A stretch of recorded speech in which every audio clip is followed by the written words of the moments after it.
The crew of the ship Demeter set sail to London to deliver a cargo of wooden crates. However, they soon realize that this voyage may be their last, as Dracula's ungodly presence embarks upon the ship, leaving the crew to fight for survival. The movie stars Corey Hawkins as Clemens, and Clemens is sort of this mysterious character. Initially, when I first seen the trailer, I assumed that he would be a slave, honestly. But I was wrong. He has to prove himself worthy of being an able-bodied crewman before he can land a spot on the Demeter. The man in charge of this doomed voyage is Captain Elliot, played by Liam Cunningham. You may remember him from Game of Thrones. That was Seaworth. Union Knight.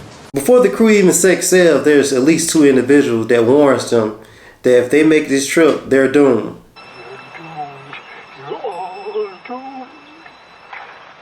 Right out the gate, this version of Dracula is one of the better depictions in recent years. The atmosphere and the tone of this film is very befitting for the time period. Midway through the film, several of the livestock aboard the ship are mysteriously torn open. As a result, the crew investigates what could have caused this, and they eventually stumble upon a half-dead female named Anna inside one of the wooden crates. At this point, Clemens begins to render aid, and we find out that he's actually a well-educated doctor. As the plot thickens, Dracula begins his reign of terror on board.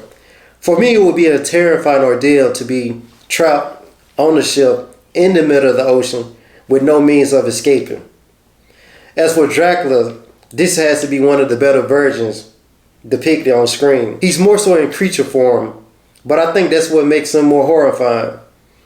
You have this untamed creature aboard the ship that's hunting down every crew member, bloodthirsty. I want to suck your blood. Let's take a look at the good. Number 1 is the kill scenes. I thought most of the kill scenes were pretty good, and the filmmakers are not afraid to go for the gore. The director didn't allow Dracula to be tamed at all. He was fully unleashed aboard the ship. And from the beginning to the end, I didn't find a dull moment. Like, I was fully invested into the film. I think the story was very well executed. Let's discuss some of the bad remarks. One of the bad remarks has to do with Dracula. So basically, someone packaged Dracula up as cargo and placed him on the Demeter to set sail to London.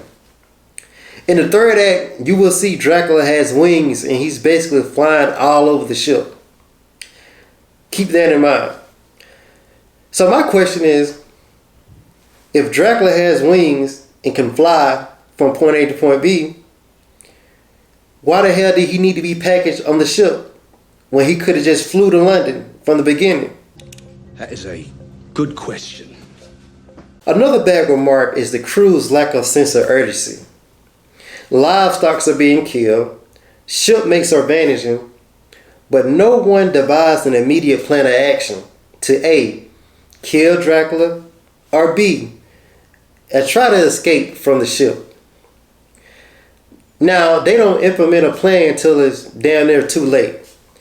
I feel like a lot of lives could have been saved if they would have acted immediately. To sum it all up, the last voyage of the Demeter delivers a thick atmosphere of dread and tension, coupled with a few chilling kill scenes. If you're a fan of vampire films, then this is one of the better ones in recent years.